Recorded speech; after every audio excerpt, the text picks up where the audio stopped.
Ang Japan Boxing Commission ay naglabas ng desisyon na suspindihin si Kinosuke Kameda mula sa pagbaboxing sa loob ng 1 taon habang patuloy ang kanilang investigasyon sa di umano'y sabwatan upang dayain si General Casimero noong Oktubre 25, 2025. Ang suspensyon ay pansamantala at ipinatupad habang nililitis pa ang kaso na nagpapahiwatig ng seryosong pagtingin ng JBC sa mga paratang ng pandaraya at manipulasyon ng laban.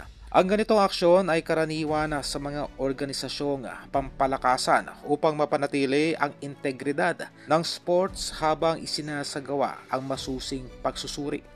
Sa mga akusasyon, ang investigasyon ng JBC ay nakasentro sa mga paratang na ang magpinsang Kameda na siya ring may-ari ng promosyon ay nakipagsabwatan upang tiyakin ang pagkatalo ni Casimero sa pamamagitan ng di makatarungang paraan. Ang ganitong uri ng akusasyon ay nagdudulot ng malaking pinsala sa reputasyon ng boxing at ang mga individual na sangkot. Ang mga regulasyon sa boxing ay mahigpit na nagbabawal sa anumang uri ng pandaraya upang mapanatili ang patas na kompetisyon at protektahan ang kapakanan ng mga atleta. Ang desisyon ng JBC na suspindihin si Kinosuke Kameda ay nagpapakita ng kanilang pangako sa pagpapanatili ng etika at katarungan sa loob ng Japanese boxing. Ang resulta ng investigasyon ay magkakaroon ng malaking implikasyon hindi lamang para sa pamilyang Kameda, kundi pati na rin sa kinabukasan ng boxing sa Japan. Mahalaga ang malinaw at patas na paglilitis upang maibalik ang tiwala ng publiko